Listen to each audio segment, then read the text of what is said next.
চরণে নিবেদন করে তারপরে আবার সনাতন গোস্বামী সেবা করতেন। এভাবে প্রতিদিন সেবা করতে করতে সনাতন গোস্বামীর মনে আসলো প্রতিদিন সিদ্ধ অন্ন দিয়ে এক ঘেয়েমি চলে এসেছে। ভগবানেরও খেতে বোধহয় ভালো লাগে না, তারও খেতে ভালো লাগে না। মনে মনে বলছে যদি আজ একটু পরমান্ন রন্ধন করে আমার গোবিন্দকে সেবা দিয়ে যদি একটু সেবা করতে পারতাম, মনে মনে ভেবেছি। কিন্তু আর এদিকে রাধারানী কি করেছে, ছোট্ট একটি বালিকার রূপ ধারণ করে পরমান্ন রন্ধন করার জন্য যা যা প্রয়োজন সকল কিছু রাধারানী নিয়ে আসছে। ছোট্ট বালিকার রূপ ধারণ করে রাধারানী এত ব্যস্ত হয়ে গিয়েছে সেই সরঞ্জামগুলো নিয়ে সনাতন গোস্বামীর কাছে যেতে, যে পায়ে থেকে রক্ত খরিত হচ্ছে, সেদিকে রাধারানীর কোনো লক্ষ্য নাই।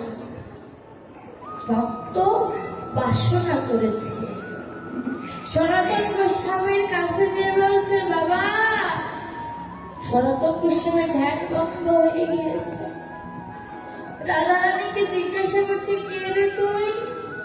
বলছে, বাবা, তুমি প্রতিদিন যে বাড়ি ভিক্ষা করো আমি সেই বাড়ির ছোট কন্যা। আজ তো তুমি ভিক্ষায় যাওনি, তাই দেখো মা আমাকে পরমান্ন রন্ধন করার সকল কিছু পাঠিয়ে দিয়েছে। সনাতন গোস্বামী নয়ন জলে কেঁদে বলে, প্রভু, আমি ইচ্ছা করেছি তাই পরমান্নের সরঞ্জাম পাঠিয়ে দিয়েছে। আমি বড় মূর্খ। এটা না চেয়ে যদি আমি তোমায় চেতাম, তুমি বোধহয় আমার সামনে দাঁড়িয়ে যেতে। সনাতন গোস্বামী নয়ন জলে কাঁদছে। রাধারানী ওটা দিয়ে চলে গিয়েছে, কারণ ভক্তের সামনে বেশিক্ষণ থাকলে ধরে ফেলবে। রাধারানী চলে গেলেন। আর এদিকে কি হয়েছে, সনাতন গোস্বামী রন্ধন করে আর নয়ন জলে কাঁদে। কাঁদতে কাঁদতে হঠাৎ করে চিন্তা এলো, আচ্ছা, যে আমাকে পরমান্নের ব্যঞ্জন দিয়ে গেল সেটি আমি তো তাকে কোনোদিন দেখি নাই। এটা বলার পরে আবার বলছে, না, চেনা চেনা লাগে, অনেক চেনা চেনা লাগে। মেয়েটার পায়ে কেটে গিয়েছিল, আমি রক্ত দেখলাম। মেয়েটা দুদণ্ড বসলো না আমার কাছে। এটা ভেবে ঠাকুর ঘরে যেয়ে দেখে রাধারানীর চরণে রক্ত খরণ হচ্ছে। রাধারানীর চরণে বিগ্রহ অচল হলে কি হবে? ওই অচল বিগ্রহ থেকে একদম তাজা রক্ত বের হচ্ছে। আমার সনাতন গোস্বামী বলছে, রাধারানী, আমার ভগবানকে ডাকলে আমার ভগবান পরীক্ষা নেয়।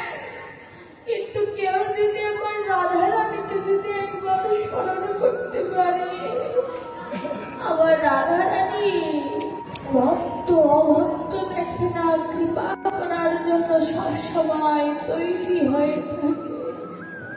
রাধারানীর চরণে হাতিয়ে বলছে, বড় ব্যথা পেয়েছ না? ওই চরণে নিজের উত্তরিয়া দিয়ে বেঁধে দিয়েছে। আর সনাতন গোস্বামী বলছে, শোনো, এ কদিন কিন্তু দৌড়ঝাঁপ করা যাবে না। তুমি তোমার সখাকে বলবে রাসের সময় যখন নৃত্য করো সেজন্য তোমায় ধরে ধরে নৃত্য করে, না হলে তুমি তোমার এই রাতুল চরণে ব্যথা পাবে। বাবা, ভজন তো আমরা সবাই করি, সবার ঘরে বিগ্রহ আছে, কিন্তু ভগবানের পা থেকে মাথা পর্যন্ত দর্শন করে এমন কোন চিহ্ন উদ্ঘাটন করতে পেরেছি অনুভব করার জন্য যে ভগবান বোধহয় ব্যথা পেয়েছে? হয়নি দেখা। কেন হয়নি জানো? সাক্ষাতে গোবিন্দ যদি কোনোদিন বাড়ি চলে আসে, 4-5 গ্রাম জানাজানি হয়ে যাবে অমুকের বাড়িতে গোবিন্দ এসেছে। কিন্তু আমরা মাটির প্রতিমাকে সত্যি মূর্তি ভাবি কেন জানো? যদি সত্যি গোবিন্দ ভাবতাম, কই কখনো তেমন করে বলি না আমার বাড়িতে সজল গোবিন্দ আছে। কোনদিন এমন করে বলেছি ওগো শুনছ আমার বাড়ি গোবিন্দ আছে? কোনদিন এই আত্মবিশ্বাস নিয়ে বলতে পেরেছি? যে মা বলতে পেরেছে সেই পায়ের কাছে আমার গোপাল সারা জীবনের জন্য বাধা পড়ে গেছে, আর ছুটতে পারেনি সেখান থেকে। আমার সনাতন গোস্বামী অন্য ওই পরমান্ন রন্ধন করে রাধা গোবিন্দের সেবায় লাগিয়েছে। রূপ গোস্বামী সেখানে এলেন। ষড়গোসাইয়ের মধ্যে রূপ গোস্বামী সব থেকে চতুর ছিলেন। অল্পতে বুঝতে পারতেন ভগবানের লীলা মাধুর্য। যখনই পরমান্ন রন্ধন করে কীর্তন করছে সনাতন গোস্বামী, রূপ গোস্বামী ওই জায়গাটা দর্শন করে মনে হচ্ছে যেখানে দিব্য কেউ এসেছিল, সেই দিব্য গন্ধটা এখনো চতুর্দিকে রয়ে গেছে। সনাতন গোস্বামী কিছু বলার আগেই শুধু এটুকু বলেছেন, ছোট্ট বালিকা আমাকে পরমান্ন দিয়ে গেছে। তার আগে এটা বলেছে, আমি মনে মনে ভেবেছি আজ একটু পরমান্ন হলে ভালো হতো। বাকিটুকু কিন্তু বলেনি। ভজনের কথা তো বলতে নাই। রূপ গোস্বামী বলছে আমাকে গোপন করছো? আরে সনাতন, তুমি এখানে রাধা গোবিন্দ ভজন করতে এসেছো নাকি রাধা গোবিন্দ তোমার ভজন করতে এসেছে?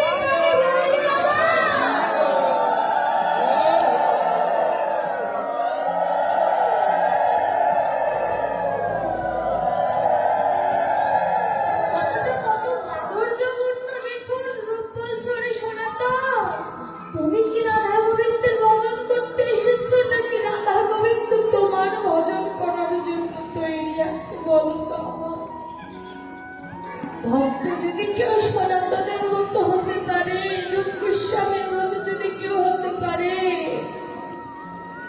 মনে মনে বললেও সেটা গোবিন্দ শুনতে পায়। গোবিন্দ তার বাসনা পূর্ণ করে। আমরা আসলে চাইতে পারি না। আমরা সংসারে জাগতিক জগতের অনেক কিছু চাই, কিন্তু চাওয়ার মতো করে যদি কামনা বাসনাও যদি চাওয়ার মতো যদি কেউ চাইতে পারে, ভগবান সেটাও আশীর্বাদ স্বরূপ দেয়। কিন্তু আগে তো চাইতে শিখতে হবে। ভগবানের কাছে চাইলেই হবে না, চাওয়ার মতো করে চাইতে হবে। দেখবে ছোট্ট শিশুরা, অবুঝ শিশু মেলায় গেলে কোনো খেলনা পছন্দ হলে কি করে? ওমা এটা আমায় কিনে দাও। মা বলে না, এটা কিনতে হবে না, চল বাড়ি চল। ওই শিশুটা কিন্তু কি করে? না, আমাকে না দিলে আমি বাড়ি যাব না। অনেক শিশুরা কান্না করে, অনেক শিশুরা ধুলাই গড়াগড়ি দেয়। কেন দেয়? যেগুলো করলে আমার মা আমাকে এটা কিনে দেবে। তো ভগবান বলছে আমার কাছে আমি চাইলে দেব না, একবার নয়ন জলে কাঁদ, একবার একটু ধুলাই গড়াগড়ি দিয়ে বল গোবিন্দ তোমায় আমার প্রয়োজন, তুমি কি আমায় দেখা দেবে না? আমার গোবিন্দ সারা দেবে।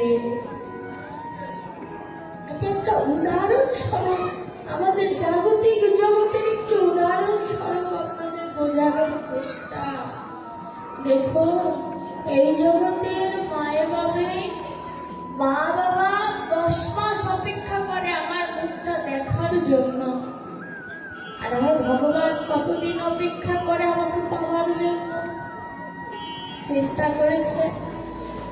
কেউ বলবে জন্ম থেকে মৃত্যু পর্যন্ত, কেউ বলবে 84 লক্ষ জন্ম কতবার গ্রহণ করেছি ভগবানের সাথে সাথে এর সঠিক উত্তর কোনটা জানে?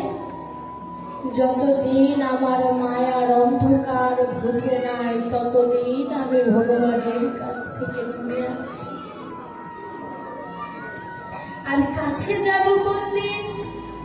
যেদিন এই জগতের সকল কিছুকে ত্যাগ করে যেদিন বলতে পারবো এই জগতের কেউ আমার নয়, গোবিন্দ একমাত্র আমার পরম বান্ধব, সেই দিন আমি গোবিন্দের হয়ে গেলাম। এর আগে আমার গোবিন্দের হওয়া হলো না। কেন হলো না? হবে না এই কারণে, কারণ বিন্দু মাত্র কামনা বাসনা যদি কারোর ভেতরে থাকে, ভগবান তাকে ধরা দেয় না। তার প্রমাণ তো বসন লীলার মধ্যে আমার রাধারানী তার প্রমাণ দিয়েছে। বললো না, লোক লজ্জা ভয় দিন থাকিতে নয়। রাধারানীকে বলেছিলেন তো উঠে আসো, উঠতে পারলেন না। কেন? লজ্জা হলো না। রাস পর্যন্ত যেতেই হতো না যদি বসন লীলার দিন আমার রাধারানী উঠে আসতো। এর জন্য বলছেন গোবিন্দের ভজনে লোক লজ্জা ভয় এই তিনটি থাকা যাবে না। কেন? আবার মহাপ্রভু যখন দাঁড়ে দাঁড়ে কৃষ্ণ নাম বিলিয়েছে, তাকে অপবাদ শুনতে হয়েছে। আর আমি আপনি তো সাধারণ জীব মাত্র, আমাদেরকে তো শুনতে হবে। এবার প্রশ্ন হতে পারে যে আমরা অনেকে আছি ভাগবত গীতা পড়তে পারি না, এক কথায় অশিক্ষিত যাদের বলা হয়, যারা অক্ষর জ্ঞান যাদের নাই, তাদের গতি কি হবে যদি প্রশ্ন করি? যারা গীতা ভাগবত পড়তে জানে না, তাদের কি হবে? অনেকে আছে যে চলার শক্তি নেই বা ইচ্ছা থাকলেও ভাগবত আসরে যেতে পারে না, শোনার ভাগ্যও তাদের হয় না। তাদের গতিটা কি হবে? এতেও প্রমাণ দিলেন। কেমন প্রমাণ? একবার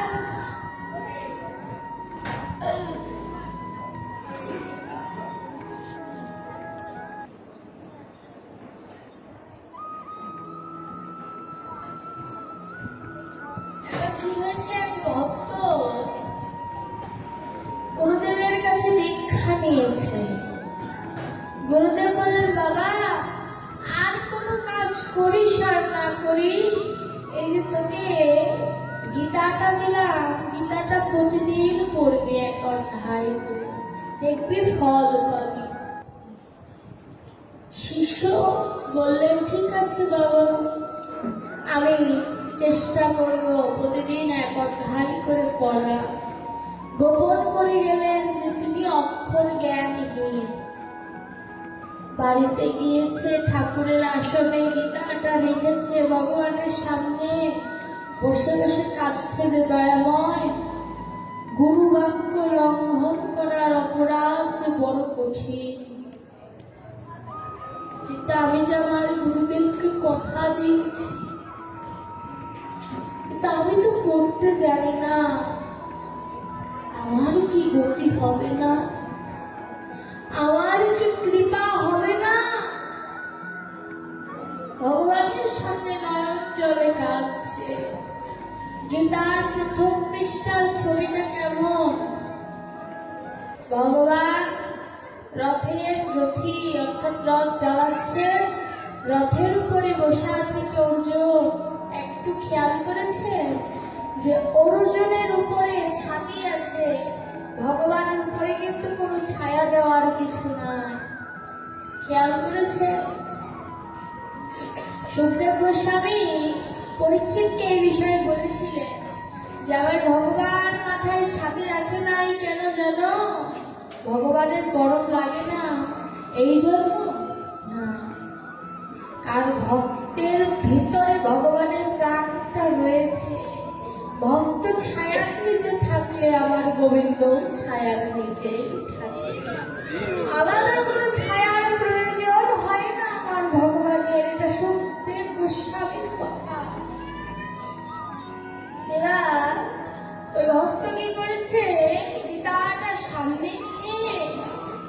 নয়ন জলে কাঁদছে কেন?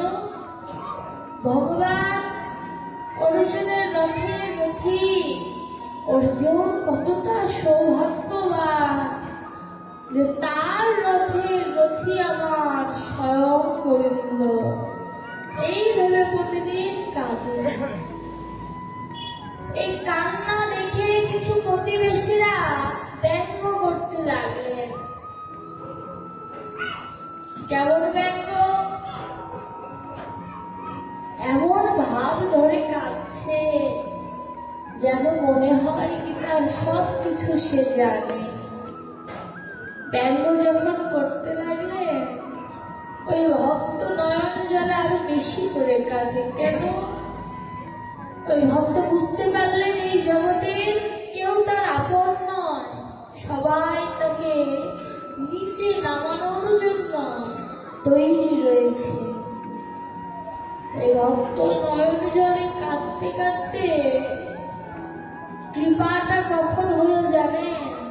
যখন গীতাকে বুকে জড়িয়ে ধরেছিলেন। গীতা ভগবানের হৃদয় স্বরূপ। তো গীতাকে হৃদয়ে ধারণ করা মানে ভগবানকে এক প্রকার আলিঙ্গন করা, হৃদয়ের সাথে হৃদয়ের আলিঙ্গন করা। ওই ভক্ত যখন গীতাকে হৃদয়ের সাথে আলিঙ্গন করে বলেছে যে হে গীতা মা, তুমি কি আমায় দয়া করবে না? কাঁদতে কাঁদতে কখন যে ঠাকুর ঘরে হেলা দিয়ে ঘুমিয়ে পড়েছে বলতেও পারবে না। এমন সময় স্বপ্নে আমার ভগবান এলেন। ভগবান প্রশ্ন করছে, হে ভক্ত, তুমি কাঁদছিলে কেন? এই উত্তরটা আমায় দাও। তুমি যদি এই উত্তরটা দিতে পারো আমি কথা দিচ্ছি জন্মের মতো তোমার চরণের দাস হয়ে যাব। দেখুন ভগবান বলছে আমি তোমার জন্মের মতো তোমার চরণের দাস হয়ে যাব। ভক্ত হাত জোর করে ওই শব্দের মধ্যে ভগবানকে বলছে, দয়াময় আমি কেন কাঁদি জানো? তুমি তো অর্জুনের রথের সারথি হয়েছ, কিন্তু আমার রথের সারথি তো তুমি হলে না। এটাও তো রথ। একটি রথের কয়টা কাঠ থাকে? 20 ধামের রথে একটি রথের 206টি কাঠ থাকে, 16টি চাকা থাকে, 19-20 হবে না। আমার এই দেহটাও তাই। 206টি হাড় রয়েছে, 5টি কর্মান্দ্রিয়, 5টি জ্ঞানেন্দ্রিয়, 6টি রিপু, 16টি চাকা আমার ভিতরেও রয়েছে। কিন্তু আমার রথির অভাবে রথটা সৎ পথে কোনোদিন গেল না। এই ভক্ত কেঁদে কেঁদে বলছে, দয়াময় তুমি যেমন গোবিন্দের রথের চালক হয়েছ, আমার রথের চালক কি তুমি হবে না? এই ভেবে কাঁদি।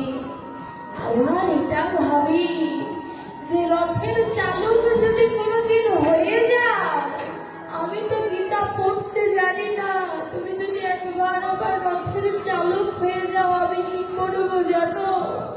আমি অর্জুনের মতো তোমায় প্রশ্ন করবো, দয়া করে সেদিন তুমি আমায় গীতার জ্ঞান দান করো প্রভু। ভক্ত নয়ন জলে কেঁদে কেঁদে ভগবানকে নিবেদন করছে।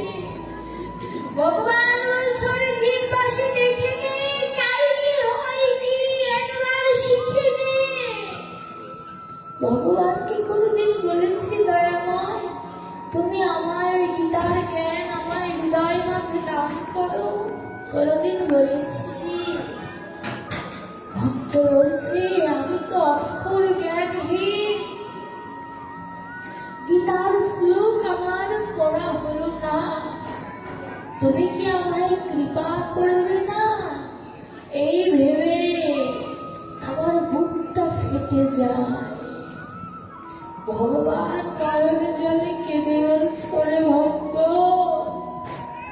তোর যে চোখের জল ভিতরে যে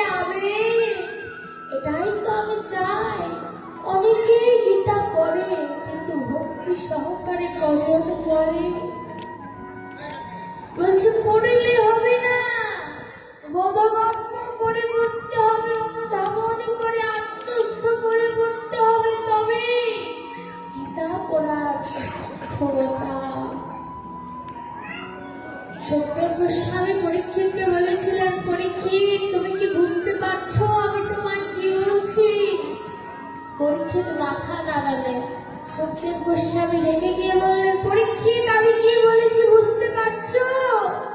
পরীক্ষিত হাত জোর করে বললেন, হ্যাঁ গুরুদেব বুঝতে পারছি। প্রথমবার রেগে গেলেন কেন জানেন? মাথা নাড়ানো। এটাই সুখদেব গোস্বামীর ভিতরে চিন্তা এলো যে যদি ভাগবতের কথায় অবহেলা চলে আসে, এই ভয়ে আবার জিজ্ঞাসা করছে রেগে, পরীক্ষিত তুমি কি বুঝতে পারছো? পরীক্ষিত সুখদেব গোস্বামীকে একবার প্রশ্ন করলেন ভাগবতের কথা চলাকালীন যে গুরুদেব, এই যে আমাকে কথাগুলো বলছে, এই কথা বললে জীবের কি মঙ্গল হবে? প্রশ্নটা কিন্তু পরীক্ষিত করেছিলেন সুখদেব গোস্বামীকে, যে এই যে আমাকে যে কথাগুলো বলছে, এগুলো বললে কি জীবের মঙ্গল হবে?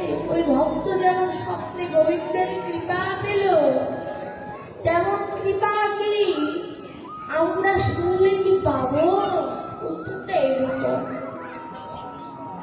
সুখদেব গোস্বামী পরীক্ষিতকে বললেন, শোনো পরীক্ষিত, কলিহত জীবের কলির কথা, আগত কলিহত জীবের কথা কিন্তু প্রত্যেক গ্রহতেই কম বেশি ইঙ্গিত দেওয়া আছে। বলছে শোনার মতো যারা শুনবে তাদের গতি হবে। এখন যদি আমরা বলি যে আমরাও তো শুনছি, আমাদের কেন গতি হচ্ছে না? এই যে আমার মামার এখানেই তো 7 দিন ভাগবত হবে, তাই না? পরীক্ষিত মহারাজ 7 দিন ভাগবত শ্রবণ করে ভগবানের কাছে চলে গেলে, আমরাও তো প্রতিদিন ভাগবত শুনি, আমাদের তো কিছু হলো না। আমরা তো সেই এই জাগতিক জগতের কর্মান্তের মধ্যেই বসবাস করছি, আমাদের তো কোনো পরিবর্তন হলো না। পরীক্ষিতকে উত্তর দিলেন সুখদেব গোস্বামী, শোনো পরীক্ষিত, যে হরিবল, হরে কৃষ্ণ। মায়েরা কি হয়েছে? এই যে এটাই তো, এর কারণেই তো শুনে লাভ হয় না। তো পরীক্ষিত বলছে, সুখদেব গোস্বামী কি বলছে শোনো পরীক্ষিত, একনিষ্ঠ মন নিয়ে যে কৃষ্ণ ভজে, কৃষ্ণ তারে কহু নাহি ত্যাজে। কৃষ্ণ নামক বীজ অঙ্কুরিত হয় সেই মাটিতে, যে মাটিতে বৈষ্ণবের চরণ ধুলি লাগে। আবার বলছে অঙ্কুরিত হয় সেখানে শুদ্ধ শুষ্ক নয়নের জল বাড়ি বর্ষণ হয় যেখানেতে। আবার বলছে যে বাড়ি অর্থাৎ জল, চরণ ধুলি, শুদ্ধ জায়গায় তিনটির পরে আরো বলছে এগুলো হলেও হবে না যদি ভক্তি সেথায় নাহি বিরাজ। বলছে তোমার চরণ ধুলি পেলে, নয়নের জল হলো, শুদ্ধ জায়গা পেলে, কিন্তু তোমার ভক্তি নাই, তোমার ভজন হবে না। মহারামৃতে যে বললেন ভাগবত গঙ্গোত্তরী, পরমারাধ্য শ্রী গুরুদেব বললেন, পাহাড়ে যদি তুমি বীজ বপন করো পাহাড়ে, তাহলে গাছ হবে না। কেন? পাহাড়ে তো মাটি নাই। কিন্তু গাছ হবে কোন সময় জানো? বৃষ্টি হতে হতে পাহাড়ের উপরে যখন শ্যাওলা জমা হবে, ওই শ্যাওলার মধ্যে যদি তুমি বীজ বপন করে দাও, তাহলে সেখানে গাছ হবে। আমি আমার গুরুদেবকে জিজ্ঞাসা করলাম, এটা দ্বারা মানব জীবনের কি সম্পর্ক? আমার ভাগবত গোসাই বলল, রে ওই গাছের সাথে নিজের দেহটাকে তুলনা দাও এমন করে যে আমার দেহটা পাহাড় সমতুল্য। এই পাহাড়ে কৃষ্ণ নামের বীজ বপন হবে না। বীজ বপন পতন হবে তখনই নয়ন জলে কাঁদতে কাঁদতে পাহাড়টা যখন পিচ্ছিল হয়ে ওই ধুলাবালি লাগতে লাগতে যখন শ্যাওলা তৈরি হয়ে যাবে, তখন একমাত্র শেখায় কৃষ্ণ নামের বীজ অঙ্কুর।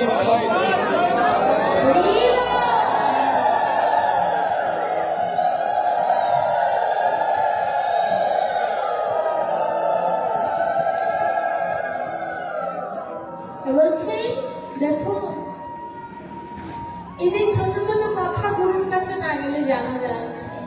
আমি কিন্তু এই কথাটা জানি মহানামব্রতজি, কিন্তু কথাটার পরমার্থটা আজকেই জেনেছি, সত্য কথা যেটা।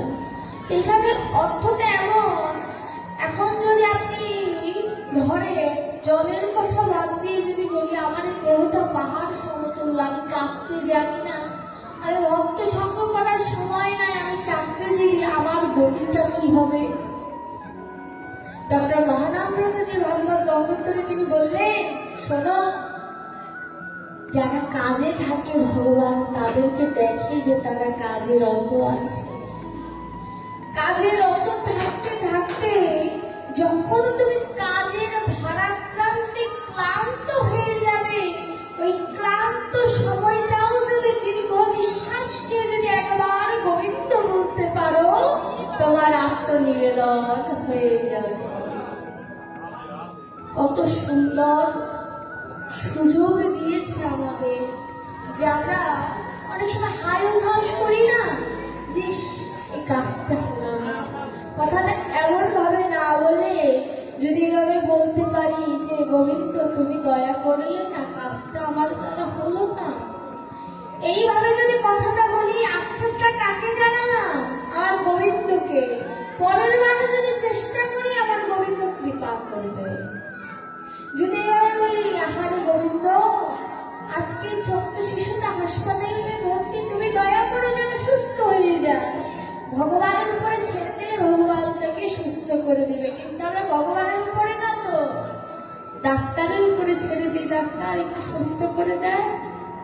আমাদের কাছে এসে বলে, আমি ডাক্তারি পড়ি তো, অনেক লোকেরা এসে বলে একটু সুস্থ করে দেয়, আর ডাক্তারের বাপেরও ক্ষমতা নাই সুস্থ করার, যদি ভগবান সহায় না। এর জন্য প্রত্যেকটা কর্মে ভগবানকে স্মরণ করতে হবে।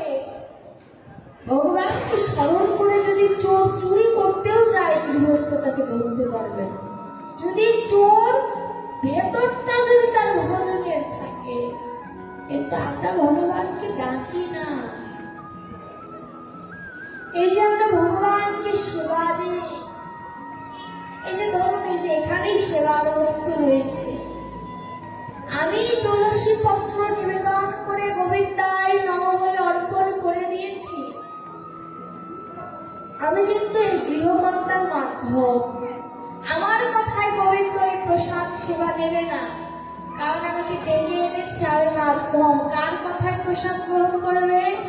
গৃহকর্তা গৃহকর্ত্রী মিলিত হয়ে যদি ভগবানকে বলতে পারে যে ভগবান, আমরা অযোগ্য, আমরা অধম, তোমার চরণে এই প্রসাদ অর্পণ করলাম, কৃপা করে তোমরা গ্রহণ করো, তখন এই প্রসাদ ভগবান নেবে। ঠাকুর মশাইয়ের কথায় ভগবান প্রসাদ নেন না। এর জন্যই তো সংকল্প করা হয়, তাই না? সংকল্পটা কেন করা হয়? এই কারণেই করা হয়, কারণ আমরা মাধ্যম। এর জন্য এই যে একটি উৎসব তৈরি করতে হলে, ভগবানের কৃপা পেতে গেলে যুগল হয়ে যুগল ভজন করতে হয়। স্বামী স্ত্রী যদি যুগল হয়ে রাধা কৃষ্ণের যুগল ভজন করতে পারে, তবেই তার সার্থকতা। এই পৃথিবীতে সুখদেব গোস্বামী বললেন, সর্বপরীক্ষিত, মৃত্যু অবধারিত, যে কোনো সময় মৃত্যু নামের কালো ছায়া তোমায় ডাক দিলেই তোমাকে চলে যেতে হবে, তুমি অপেক্ষা করতে পারবে না। কিন্তু শোনো, মৃত্যুর আগে মৃত্যুর প্রস্তুতি যেজন নেয় তার মৃত্যুকে কোনো ভয় নাই। ভাগবতে বলছে ভগবান, হে জীববাসী শুনে রাখো কান খুলে, যখন তখন ডাক চলে আসতে পারে, তাই সব সময় মৃত্যুর প্রস্তুতি নাও, যাতে আমি ডাক দেওয়া মাত্রই তুমি বলতে পারো ভগবান আমি তৈরি আছি, একবার কৃপা করে গ্রহণ করো। ডাক দেওয়া মাত্র ভগবানকে তার বলার অবকাশ নাই, তুমি 5 মিনিট অপেক্ষা করো আমি আসছি, এটা বলার অপেক্ষা করার তো ভগবানের সুযোগ নাই। তাই নিজেকে তৈরি রাখো, নিজেকে সবসময় পবিত্র অবস্থায় রাখো, কারণ একবার যদি কারো ডাক চলে আসে সে কি আর থাকতে পারে? কোটি কোটি টাকার বিনিময়েও তাদেরকে আর এই ধরাধারে ফিরিয়ে আনা যাবে না।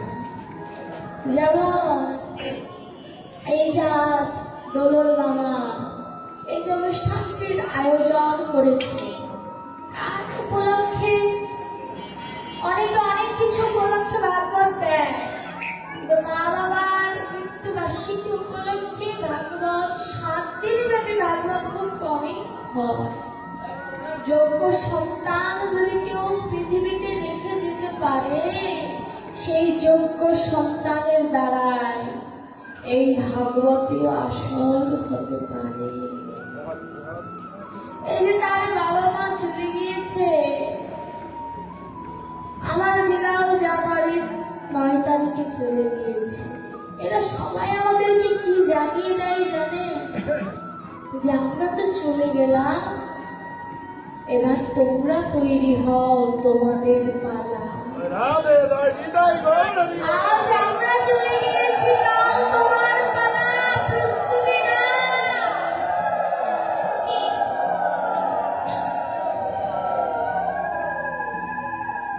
যে বিজয় সরকার গান গাইলেন না, কি গান? কলসে বিধি সাপেরে পরাণের বান্ধব আমার হারাইয়ে গেছে, না জানি কোন কর্ম দোষে পরাণের বান্ধব আমার হারিয়ে গেছে। কোন পরাণের বান্ধব? বিজয় সরকার এই গানটি কখন লাগে জানেন? যখন তার স্ত্রী বিয়োগ হন অর্থাৎ মারা যায় তখন লাগে, কিন্তু কথাগুলোর ফাঁকে ফাঁকে এমন কিছু সংযোজন তিনি রেখে গিয়েছে যে পরাণের বান্ধব শুধু এখানে তার সহধর্মিণীকে বলেনি, নিজের ভেতরে যে গোবিন্দ আছে তাকে বলেছে।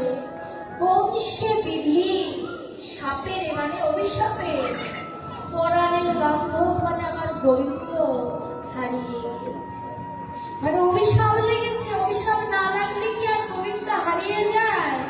না জানি কোন কর্ম দোষে, অর্থাৎ এই জগতে কত কর্মই তো করি, কোন পাপ কর্মের কারণে আমার বান্ধব হারিয়ে গেছে, আমার জন্মের মতো সুখ শান্তি সকল কিছু নিয়ে গেছে। দেখো আমাদের ভিতরে শান্তি নাই, তাই না? আমরা কেউ বলতে পারি না আমরা সুখে আছি, কেন? কারণ ভগবান আমাদের কাছে নাই, তাই আমরা বলতে পারি না যে আমরা সুখে আছি। বিজয় সরকার বলছে যে পরাণের বান্ধব চলে গিয়েছে বলে ভেতরে আমরা শান্তি পাই না। পরীর মতো সাজছ তুমি, শেষের 4 লাইনের পরে আবার বলছে পরীর মতো সাজিয়ে দিয়ে পরিচয়হীন বেশ, অর্থাৎ কত রকমের সাজসজ্জা, দামি দামি শাড়ি পরছি, পরিচয়হীন বেশ। অর্থাৎ আমি কার মেয়ে?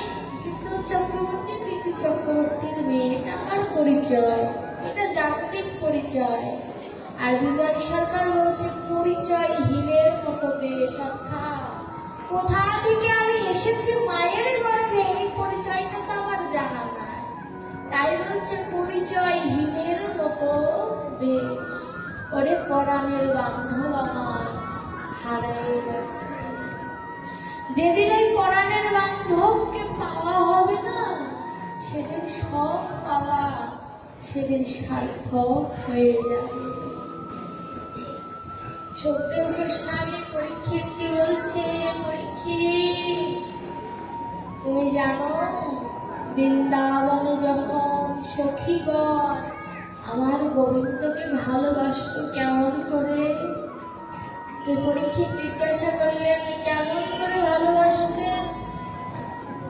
তো সুখদেব গোস্বামী বলতে লাগলেন, রাধা রানী আমার। রাধা রানীর কথা কিন্তু ভাগবতে উল্লেখ না, লেখা আছে এমন করে বিশেষ এক কোন গোপী। এই বিশেষ কোন গোপীর কথা, তার রূপ মাধুর্য সকল কিছু বর্ণনা করে তার নাম দিয়েছে পদকর্তারা রাধা রানী। ভাগবতে কিন্তু রাধা শব্দ না, এই রাধা শব্দটা পদকর্তাদের দেওয়া। কি ভেবে দেওয়া? তার যে গুণ রূপ সকল কিছু মিলিয়ে তার এই রাধা নামটি দেওয়া। আর ভাগবতে বলেছে বিশেষ কোনো এক গোপী। এই বিশেষ কোনো গোপীকে আইডেন্টিফাই করার জন্য নামটা দেওয়া হয়েছে রাধা। আর শুনতে ভালো শোনায় না বিশেষ কোনো গোপী। এরকম কি বলছে সুখদেব গোস্বামী, যে কোনো এক রমণী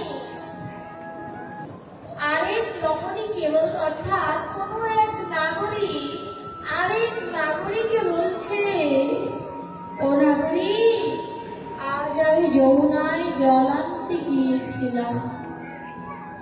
যমুনা